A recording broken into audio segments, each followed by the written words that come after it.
I heard. Back to Day Reese. No, I thought he handled it extremely well for a freshman, and he has a huge upside, and he's going to continue to get better. We have a bigger role as he gets better. No doubt. He's big and he's athletic. He can move, so he provides something for us that again, it just increases our size up front. He's 6'4". Has the ability to move, and like I said, just the more experience he gets, the better he's going to be. Can you talk about what Oregon State likes to do offensively, what they're good at? Yeah, to me the biggest thing is you can't sit there and let the quarterback comb his hair in the pocket. You gotta make him move his feet to try to throw the football. They play with multiple tight ends, try a lot of motions, shifts, trades, adjustments, just try to get you outflanked and create an edge to run the football. It's like you say every week, it's probably more important this week to stop the run early so that we can be aggressive and again keep him in the pocket and hopefully create negative yardage plays early in the downs. Have you noticed anything different with your team on the road versus at home that stood out to you, or no? Because we don't dwell on that type of stuff because we keep the same structure. We're in a hotel at home. You're in a hotel on the road, and we have the same, everything is the same. Nothing ever deviates from our schedule. So we have something, we've followed it for years, and I think that contributes to the success of winning on the road, is just keeping our kids in that same routine. And so it doesn't matter if we're here or on the road, they don't really realize where they are. So, I think sometimes people change their routine and what they do, and I think it has an impact on what you do on the road. You've been with Todd a while. Have you guys blitzed like this in the past? I think it's one of those things that we had talked about, after the UCLA game, is that this group really feeds off the pressure.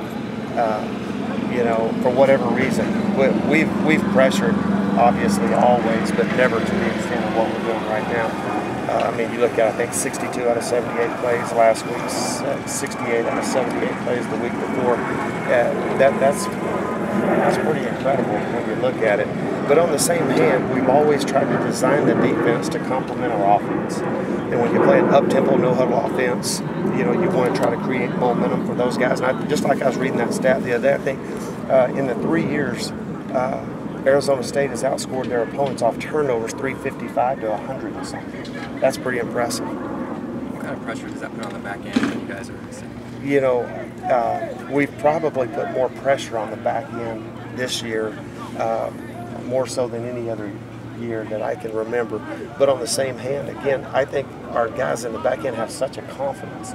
They know the ball's coming out quick, so therefore I don't have to cover someone for 4 or 5 seconds, like in zone coverage. So I think it just, whatever it is, our DBs, they play with ice water in their veins. They like it. They know the ball, so they challenge receivers. And again, the pressure's got to hit home. Obviously, we got to get guys moving their feet and being able to impact them. Speaking of the guys in the back end, Jordan Simone's come a long way in a short time. If you could project just the next year or two, what's his ceiling? Well, like I was telling the TV people last week from ABC, is that I've never seen anyone develop and gain the confidence in such a short period of time as I have with Jordan. But it doesn't surprise me on the other hand, because of just the effort that he gives every day in practice, the approach that he takes to meeting, studying film.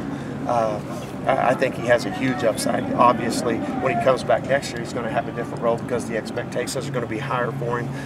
But he can step up in a leadership role and bring some of these younger guys along as we continue to grow and develop as a defense. Is he going to be fine for Saturday after getting banged up? Yeah, it's that time of year. You're sitting here going into week 10, and it's just typical. Guys start getting beat up. And especially when you play as reckless as he does with his body. He just plays with reckless abandonment, and you're going to feel it this time of year. So I think we've done some things to freshen him up this week in practice.